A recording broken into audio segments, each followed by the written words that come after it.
Supreme court of India ने बहुत सारे केसेस में, ख़ास तौर से 2018 से लगा के अब 2024 चल रहा है, अपने article 142 142 of the constitution India को इस्तेमाल करते हुए ये फैसले दिए हैं कि जो कास्ट है वो बाई बर्थ होती है, और बाई बर्थ में भी उसके पिता की क्या कास्ट है, क्योंकि भारत में और सारी दुनिया में ही जो पिता की जाति होती है, कास्ट होती है, वही उसके बच्चों की कास्ट मानी जाती है। और उसकी पत्नी की भी वो पत्नी भी अपने पति का सरनेम अडॉप्ट कर लेती है, उसी की कास्ट अडॉप्ट कर लेती है। ये कस्टम एंड यूसेज है जिसको कहना चाहिए, और custom and usage are as good as law.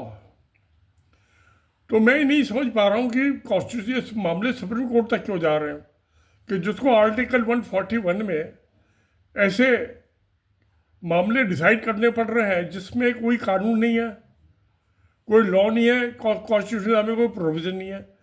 मगर जो ये कॉन्स्टिट्यूशन दिया तो 1951 का है ना, उससे पहले जो सिविल प्रोसीजर कोड 1909 में सेक्शन 151 151 ये डिस्ट्रिक्ट कोर्ट और हाई कोर्ट कंप्लीट जस्टिस करने के लिए किसी भी मदद ले सकती हैं और कुछ भी ऑर्डर दे सकती हैं। तो यानी कि जो पावर सुप्रीम कोर्ट की आर्टिकल 142 में है, उससे ज़्यादा पावर्स हैं डिस्ट्रिक्ट कोर्ट और हाई कोर्ट की है अंडर सेक्शन 141 151 151। मैं कई दफ़ा हाई कोर्ट में गया हूँ, डिस्ट्रिक्ट कोर्ट में भी गया हूँ, मैंने एप्लीकेशन फाइल की है 151 में, और मैंने इंटरवेंशन की एप्लीकेशन लगाई थी, इंटरवेंशन इम्प्लीमेंट की। पटिशनर तो और कोई थे, तू कौन मैं खामे खा 4 पटिशनर थे, मैंने उसमें इंटरवेंशन की एप्लीकेशन लगा दी इम्प्लीमेंट की, और जज ने अलाउ कर दी, और जो मैंने कहा वो मेरा सारा कहना मान लिया। 1984 का केस था, प्रॉपर्टी टैक्स के जो बाई लॉ बनाए थे दिल्ली म्यूनसिपल कॉर्पोरेशन में, उनको चेंज किया था। मैं कहा गलत है ये, तो हाई कोर्ट ने मेरी सारी बात मान ली। फिर हाई कोर्ट होती है Delhi municipal corporation, supreme court में गई, सुप्रीम कोर्ट ने कहा हाई कोर्ट का जजमेंट ठीक है।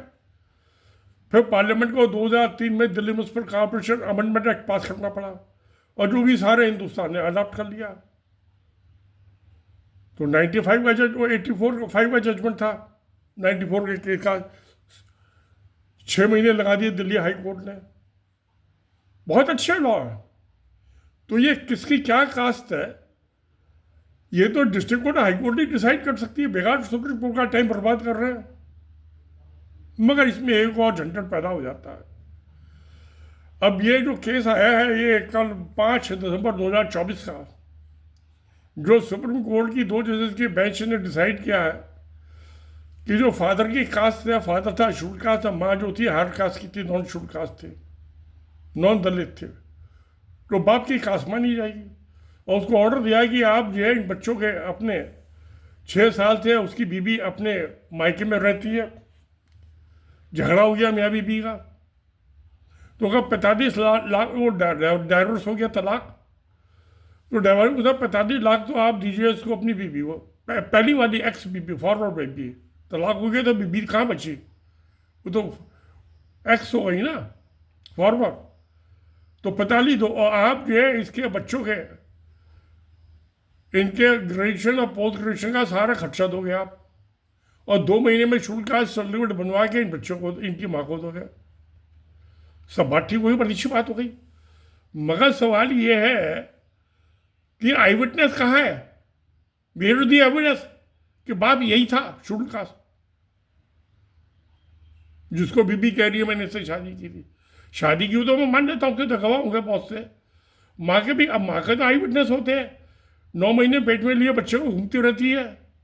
फिर कोई नर्स हो, डॉक्टर हो, किसी अस्पताल में कोई दाई होगी, उसने उसकी डिलीवरी भी कराई होगी, जापा भी कराया, उसका तो आई विटनेस है। बाप का कौन आई विटनेस है, कौन गवाह है?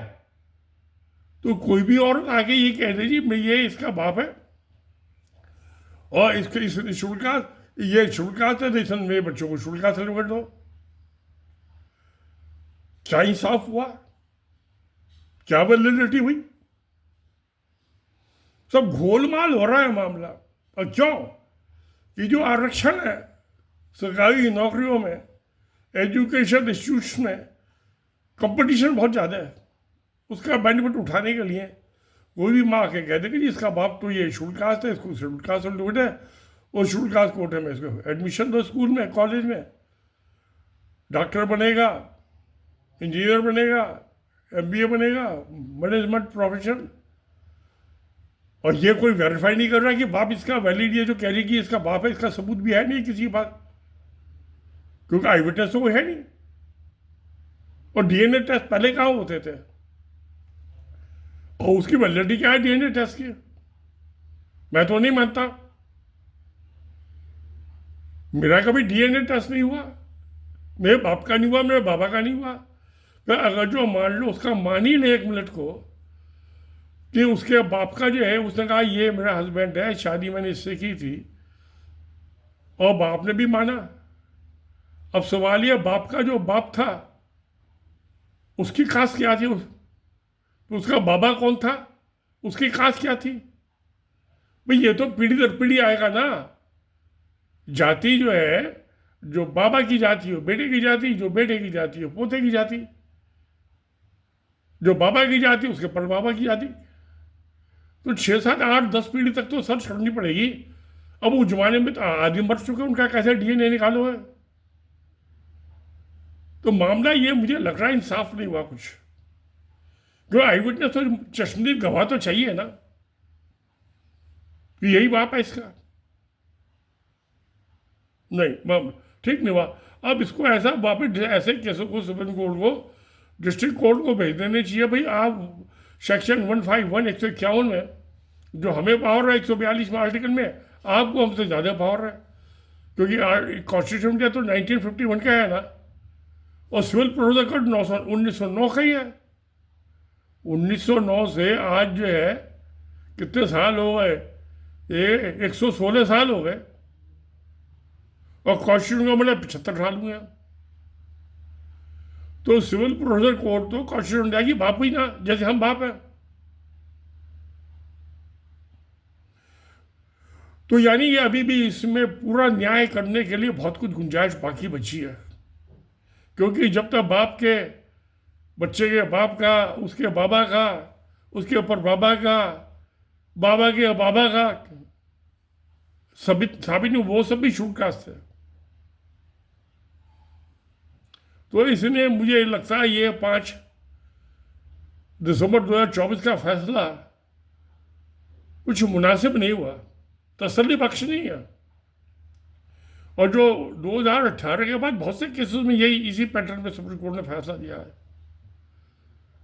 142 आर्टिकल 142 का कॉन्स्टिट्यूशन का मिसयूज तो नहीं हो रहा क्या? और क्योंकि district court high court decide नहीं कर रही, इसलिए मामले सुप्रीम कोर्ट में पहुंच रहे हैं। तो मामला थोड़ा टेढ़ा है, इसमें अभी भी रिफॉर्म करने की ज़रूरत है। कि वो उसकी 6 पीढ़ियाँ जिसका कह रही है इस हस्बैंड से, ये टेम्पररी हस्बैंड था, बाद में तलाक हुए, तलाक तो हो गया, कोई बात नहीं, होते रहते हैं। मेरे पास ऐसे बहुत से केस आते रहते हैं। अभी एक केस आया था जिसको मैंने मना के दिया था, उसकी नंद कह रही है कि इसने मेरे भाई से कि जो शादी की है वो इलीगल है, इसकी पहले एक शादी हुई थी, इसने छुपाया, बात बताई नहीं। मैंने से पूछा तुम्हारी शादी कहाँ हुई थी? वो तो 2-3 महीने चली थी। वो लड़का कुछ निखट्टू था, कुछ करता रहता नहीं था। ये पैसे वाला आदमी था जिससे दूसरी शादी की। इसकी पहली बीवी मर गई, इसको इसने दूसरी बीवी की जरूरत थी। तो बहुत से बात मामले। अच्छा, ऐसा भी होता है जैसे गंधर्व विवाह, कि लड़की जो है किसी लड़के से प्रेग्नेंट हो गई, चोरी छुपे, किसी को बिना बताए, शादी भी नहीं हुई, उससे पहले ही हो गई।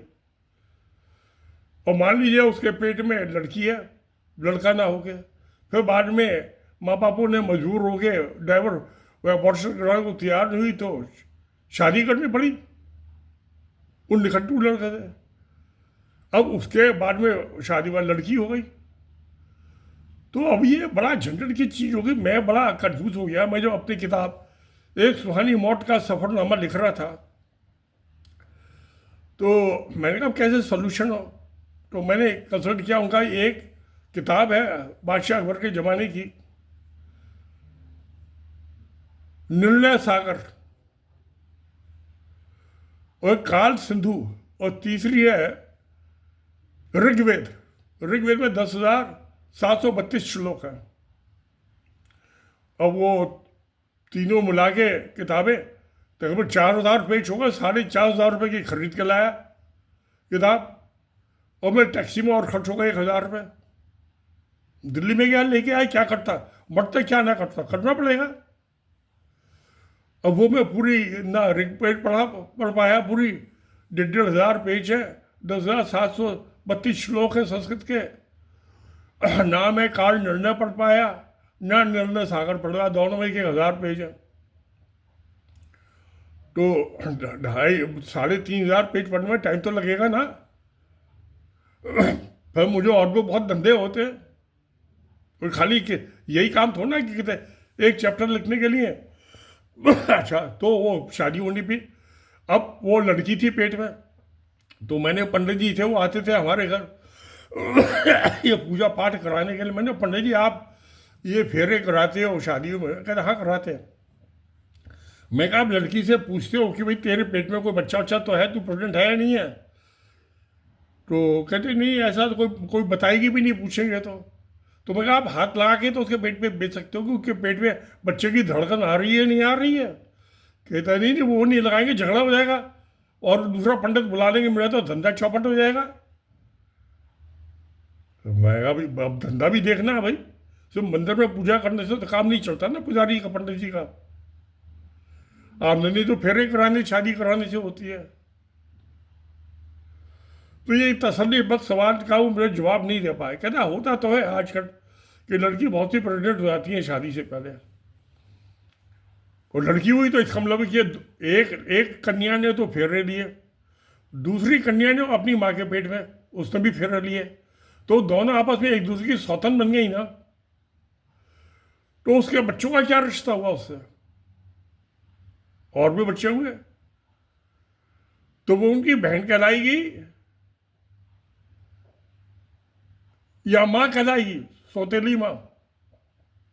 ये मैं ढूंढने के लिए, इस पहेली को सुलझाने के लिए, ये मैं 3 किताबें खरीद के लाया था। मैं पढ़ने का पूरा मौका नहीं मिला, अभी रखी है दिल्ली, जाके फिर पढ़ूंगा, समझने की कोशिश करूंगा। तो इंसाफ तो होना ही चाहिए ना, क्योंकि जो कास्ट का जो नोटिफिकेशन हुआ, प्रेसिडेंशियल नोटिफिकेशन 1950 जनवरी 1951 का, उससे पहले का जो 1951 का, उससे पहले उसका बाप पैदा हुआ होगा, उसकी भी कोई कास्ट होगी, उसका बाबा पैदा हुआ उसकी कास्ट होगी। तो सब ढूंढना पड़ेगा ना, रोज नामचा, पीढ़ी दर पीढ़ी।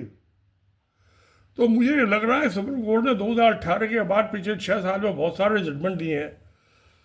डिस्ट्रिक्ट कोर्ट, हाई कोर्ट के तो कोई मेरी नॉलेज में है ही नहीं है, क्योंकि कहते हम यहाँ झंझट में पढ़ते, भेज दो आगे, डिसमिस कर दो इसकी पिटीशन। तो ये आपस एक तो ये मामला हो गया, चलो ये तो जैसा तैसा होगा मैं सुलझा दूंगा, इसका मैं अपनी किताब में खुलासा कर दूंगा, अभी जाकर पब्लिश कराऊंगा। क्योंकि मैं जो सोच रहा था कि एक सुहानी मौत का सफर है, मैं मर रहा तो हूँ नहीं अभी, तो सुहानी मौत तो तभी होगी ना मरूंगा, खुशी तो तभी मजा आएगा ना। अब 80 साल का तो हो गया, ठीक है, कोई बात नहीं। तो मुझे कुछ कहने लगे, मैंने एक आदमी की ड्यूटी लगा दी, भाई मेरे मरने के बाद मैं लास्ट चैप्टर कंप्लीट कर देना। फिर मुझे सोचा कि बाकी किताब तो अपनी कंप्लीट करके पब्लिश कर दूँ। आजकल बहुत से ऑथर ये लिख देते हैं कि इस किताब को, जैसे मौलाना अब्दुल कलाम आज़ाद ने कहा अपनी लाइफ टाइम का जो लिखा है जीवनी, कि भाई ये किताब एक इसका लास्ट चैप्टर जो है ये मेरे मरने के बाद पब्लिश करना है। तो मैं भी अब जाकर दिल्ली में एक उसमें थोड़ा बहुत उसको मुझे बुक की शेप देनी है, चैप्टर के नंबर डालने हैं, वो डाल डूल के, और ये किताबें पढ़ के 2-3 महीने में 3-3,500 पेज पढ़ के फैसला ले लूँगा। मैं आर्बिट्रेटर तो हूँ, मैं फैसला जजमेंट लेने में बड़ा क्विक हूँ। मैं 2-3 सुनवाइयों में वकीलों की बकवास सुन के फैसला दे देता हूँ। तो ये किताब कंप्लीट करके उम्मीद है कि ये 2025 की होली तक इसको पब्लिश कर दूंगा, डिजिटल बुक में भी और पेपर बुक में, फॉर्मेट में भी, हार्ड बुक भी। बस सुलझाना तो मुझे पड़ेगा, फिर शायद ये सुप्रीम कोर्ट के, हाई कोर्ट के, डिस्ट्रिक्ट कोर्ट के जज मेरी किताब पढ़ के कोई सही फैसला ले सकें। अब रिजर्वेशन का सवाल है, अब ये मुसलमान जो है जब बाई बर्थ हो गया, तो जो ये कहते हैं मुसलमान में भी ये शूट कास्ट कन्वर्ट हो गए, मुसलमान हो गए, ये हाई कास्ट वाले मुसलमान, लो कास्ट के मुसलमान वाले ब्याह शादियाँ नहीं होती है लड़के लड़कियों की, ऐसी क्रिश्चियंस में भी है। अब बनियों में, हमारे जैनियों में शादी नहीं होती, हम जैनियों को ये उसकी लड़की ले तो लेंगे, अपनी बेटी नहीं देंगे जैनियों को। हम अग्रवाल जो बनिए जैनियों को नीची जाति के समझते हैं, नहीं देंगे शादी करके। तो अब ये किताब पढ़ के सुलझाऊंगा। तो मुझे जो ये कह रहे कि भाई इससे हिंदुओं को ही जो है उसी में छूटकास्ट होती हैं, ये आरएसएस वाले जो कह रहे हैं हिंदूवादी, इनकी बात चलने वाली नहीं है। क्योंकि जब वो बाई बर्थ हो गया तो उसको घर वापसी की ज़रूरत ही नहीं है कि वापिस हिंदू बने। वो मुसलमान रह के, ईसाई रह के, बुद्धिस्ट रह के, जैन रह के भी शुल्क कास्ट का रिजर्वेशन बेनिफिट क्लेम कर सकता है। वो तो बात हो जाएगी, बट लोचा ये रह गया कि बायोलॉजिकल बाप कौन है।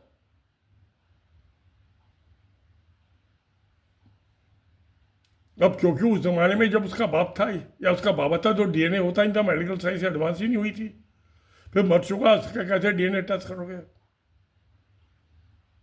वो तो पीढ़ी दर पीढ़ी आया ना। तो ठीक है, अब इसके दोनों बच्चों को शुल्क कास्ट का सर्टिफिकेट मिल जाएगा, सब कुछ हो जाएगा। वो बहुत मामला टेढ़ा है, इसको ठीक से सुलझाने की ज़रूरत है। तो मैं खैर कोशिश करूँगा अभी इस किताब में एक सुहानी मौत का सफ़रनामा, इसमें शायद सुलझा दूँ मामले को। समस्या मगर विकट है, चलो देखते हैं क्या होता। सत्यमेव जयते। नमस्कार, धन्यवाद।